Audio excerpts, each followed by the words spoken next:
What's up, ladies and gentlemen? It is your boy, the Grand Shogun. So let me tell you guys what happened. We first recorded it, and then Is it recording now? I was recording now. Now you can hear can't it. Now you can see, it's recording. So the mic wasn't working. Like it was playing. It was recording, but it couldn't like hear us at all. But now it can hear us. So we want you guys to hear us properly. But just to run back what I was saying. Ladies and gentlemen, it's been a minute since I've been here. It's been sitting on this couch. It's been since what? Mishka? Yeah, Mishka Snyder. Shout out Mishka Snyders. We did an amazing episode with Mishka Snyders. Now we back. Shining up back to back. Get it? That we you know what I'm saying? But it's all in good karma, it's all in good faith, I have an amazing guest with you guys for us today. I always say introduce yourself because that's your name, own it, and say it. Yeah, I'm saying that again, by the way. You notice that? Yeah. It's your boy aifheli, pop star Feli, the Silver Surfer. All the way from the East Rand, your favorite pop star, right here with the Grand Shogun. Yeah, shout out, bro. Yeah. How have you been, bro? I've been sensational. I'm not gonna lie. I've just been enjoying making music over the past few months. Yeah. I've just been enjoying that so much, because I think making a project is very mentally, especially your first one. You just want to get over and done with. So I just had to get out of that headspace and I've just been enjoying it now and also been producing way more. Getting into that side too. So it's been good. So talking from how you started in getting into feeling in love with music. What started the engine into building aifheli? I think besides just always hearing music, it was the fact that I always used to hear different sounds. Throughout my childhood when I was bouncing between Pretoria and Kempton Park. Because let's say 1 minute you're in Tembisa, the next you're in Shogun, you hear different types of sound and different types of music. Because when you walk, people always blasting music all around. So I think being around that really influenced me a lot when it comes to making music. And another thing was what my parents would play. What was playing in the house? Well, my introduction into hip hop was my dad playing Graduation. For real? Kanye? Yeah. What do you and every time? If you know. That's an amazing album, bro. Yeah, Dad, Pop's Graduation. Yeah, because when my dad was come back from working in Cape Town, because he worked in Cape Town, he'd come back and put me onto some new music, play some Kanye West. At some point, I also kind of listened to some Ramesh. Ramesh is the member of Squatter Camp. Brown Dash too. Yeah, Peter Brown Dash. Yeah, but music that I discovered by myself from a very young age was acts like Daft Punk, Bro. Yeah. One more time. Yeah. That was amazing.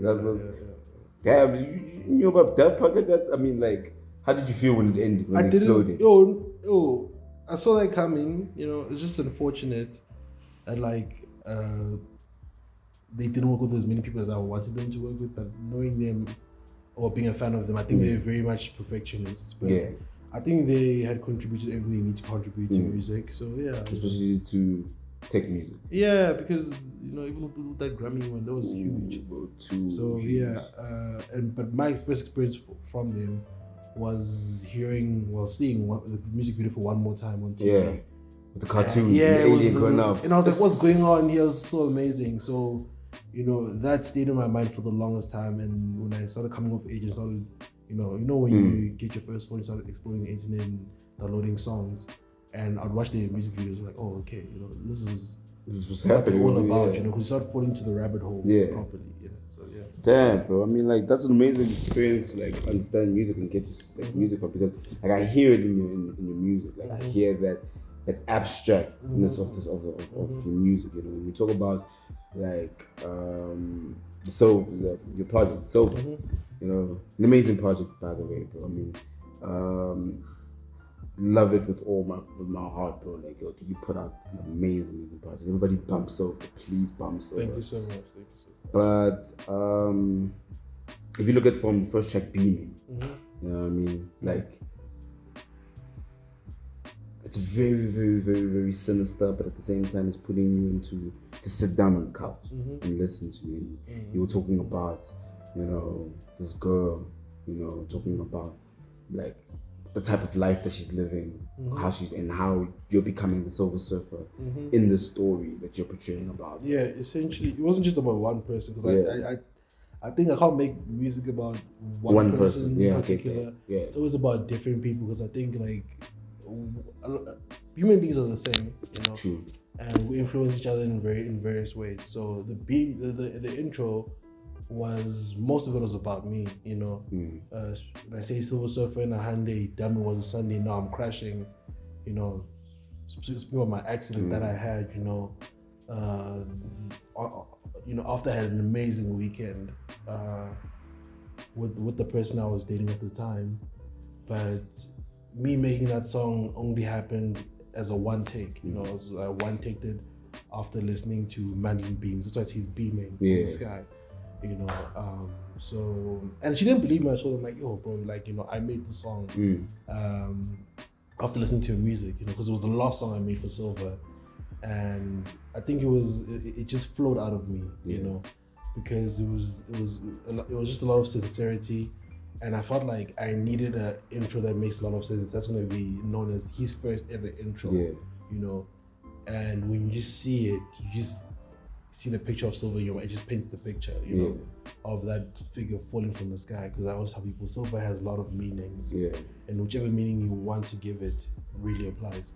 Talking about the figure falling, was it Mason that No, it was Clay Mace. Yeah, Clay Mace.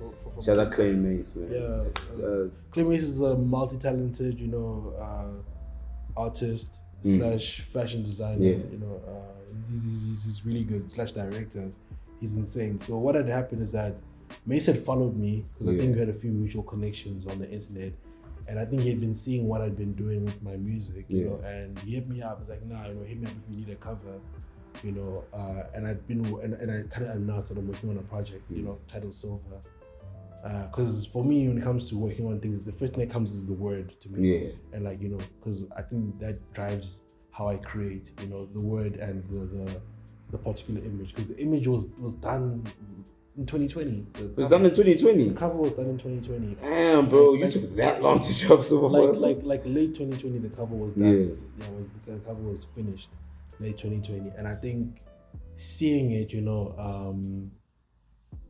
drove me more when it came to creating that particular project, because I could look at it and be like, okay, this is what I'm working towards, conveying this feeling that's in this image, with the journey and the way I structured it, because I didn't want it to be a singular genre, So I think that's why also on my side, I kind of hate when people say, oh, he's an R&B artist. I don't think I'm an R&B artist. Then what would you want to be classified as? I'd rather be classified either as an alternative artist or pop artist. I was talking to Mongs about the same thing. I was like telling him, like, yo, dude, like, aifheli is alternative. But then he has this hip hop. Yes. That's especially when you say, especially with that loop.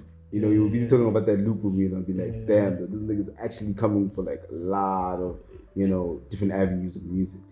Talking about that avenue of music, how do you go your way of producing, okay, I'm gonna make this type of music today, and I'm gonna make this type of music today? Because you see, like, you have, like, Silver is a piano beat. There's a piano one, there's a house one, there's an R&B one, there's a pop one, there's everything. There's everything. So how do you go through those stages of being able to create these type of sounds and the creative processes behind those type of songs? I think it's because I always try to change it, try to make it dynamic. Because I love dynamicism when I create, So I always try my best to change the way I'll approach a song, the way I'm gonna make it, the way I'm gonna write it. And it's like, I'm gonna give you an example of a session I had last year with some songs that we're looking to drop with Pure. Pure had writer's block in the session, Pure, I think she's a singer. Singer. She's an amazing vocalist. Writes very. Shout out to Pure. Writes the warmest sounding music. Very warm sounding. It sounds like a hug. For real, that's real. like people had writer's block, and I think me learning from dealing with creative block for the longest time, I asked them like, oh, how do you feel? She's like, I don't know how I feel. I'm like, that's the opening line. So it's always about, jumping that hurdle. You know what I mean? The creative, because the biggest hurdle in creation is starting. Like that's what stops most people from getting shit done, is actually starting. Yeah. You know? So if you can get the opening line or the feel out, it's very easy. And like I hate doing the same thing multiple times. I don't know, I just hate it, because I feel like, oh, been there, done that. So I find it very difficult to open a file or open a beat and look to make the same thing again that I made the last time. Yeah. Yeah. So I think that's another reason why everything always changes directions, even though there's a common theme. Yeah. Do you do that on purpose? I do not. No. Like it's very much intentional. It's very much intentional.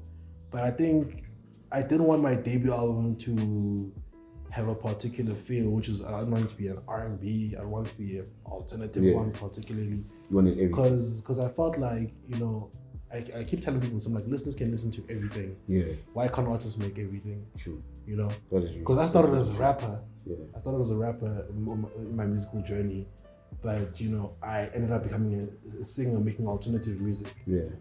So that's like me also, finding myself in different ways, and I think, because I enjoy making music so much, I enjoy music in its entirety. I like making as much music as I can in different styles, in different fields. But with the most important thing is it being dynamic. Is it being heard of as well for other people? Yes. It's also being.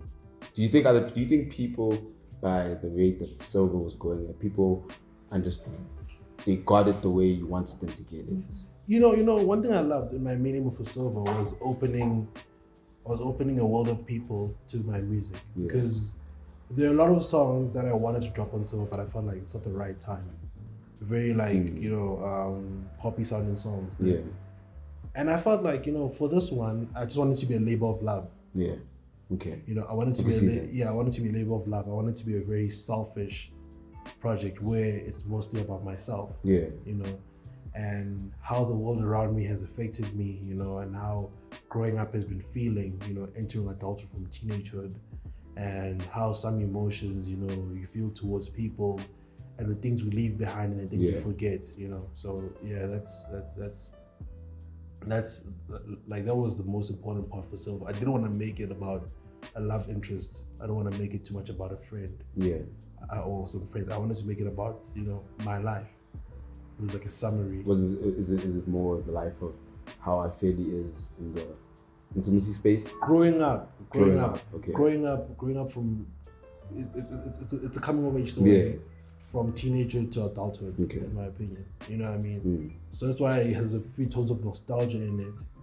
And sometimes I'm arrogant, sometimes I'm very sincere, because as a human being, I think you shift from those emotions very quickly. So you have to be very aware of that. Would you ever felt in a vulnerable place when you were making any one of the tracks for Silver? Because when you look at It's a New World, I think that's a very a very transitive song, a song that puts you into that state of saying that, is this chaos or is this creation? I think A New World is more about because the opening was growing pains all over you. It's a new world, wanting your dreams to meet you halfway. You know what I mean? Then I was like, but it's not simple. I need you to know that I'll be here for you. So it was more about also how it feels, when you're growing up. Yeah. Sometimes it feels like things aren't going your way, and you just realize a lot. You realize a lot. Because I think also the biggest struggle that people face too, besides things of the world, is also conflicts they have within themselves. Yeah. And trying to fight some beliefs they had growing up, about people, about relationships, about love, about life, And you learn the kindness and the darkness of humans, when you go into the world yourself, So it's like there's the good and the bad, both. So that's what makes that song, the way it is, because it was more about having a very spacey beat, spacey melody, with a power drum with the bossa nova. Yeah, you know what I mean. So yeah, It was. I always say it felt like very vibrating. Yeah, you know what I mean. It was vibrating energy that came out of it. I think as far as like things I listened to, that one was much inspired by Majid Jordan. Yeah, Majid Jordan. You tap into Majid Jordan? Majid Jordan is my favorite. Shout out to is my favorite musical act of all time. Isn't it a duo? Yeah, so it's a duo. Yeah, it's a duo. Shout out to those. Yeah. I think they OVO, ne? Yeah, OVO. Ne? Shout out Drake. So yeah, like because of how they come to their songs and the sincerity they have, I think that also inspired me to make music. I was like, oh, you know, I like this approach. It's like in the middle of R&B and pop and electronic music. And like, you know, I love this so much. So that's where I came from with that song too. You know what I mean? Yeah, it was a very sincere place. You know. What do you want your music to symbolize? I want my music to symbolize the best parts of humanity, symbolize dynamicism, you know, symbolize being vibrant, you know, feeling good about yourself, you know what I mean, talking your shit, you know what I mean. So, but I think when it came to Silver, it had to be a labor of love, and it had to have that point of view to it, because that's what I wanted for it, you know, because I felt like this is I was selfish about it, you know, but yeah, you know, so that was the approach I had towards it, you know, when I was making it and when I started it, you know, that's why it had the silver falling from the sky. Yeah, which the sky's my favorite thing, you know, it's the most beautiful thing ever. Yeah, I see it in all of like your artworks. I see it the one with the guitar, with the aluminum coat. Yeah, the thermal heat blanket. Yeah, the thermal heat blanket. Yeah. Like you always have the sky inside, and like the sky is always highlighted the most. Like like you can see the object of it, but you can see the sky is highlighted. Because you know, I feel like there's nothing more beautiful than the sky. But maybe my head is in the clouds so much, you know. But I think it's always there. You know, no matter where, if you look up, you see the clouds. It's always there. You know, 24/7. It's 24. It never leaves. You know. Yeah. And throughout the day, it changes color, you know, and it gets dark, it gets light, you know, as clouds is clear. So that's what I love about it the most. And I think that color signifies my music so much, you know, sky blue, you know, because it's very soft, you know. And when I contrast it with the hardness of a silver color, you know, even though it reflects, it fits in so well. You know? So you know, I think that's amazing.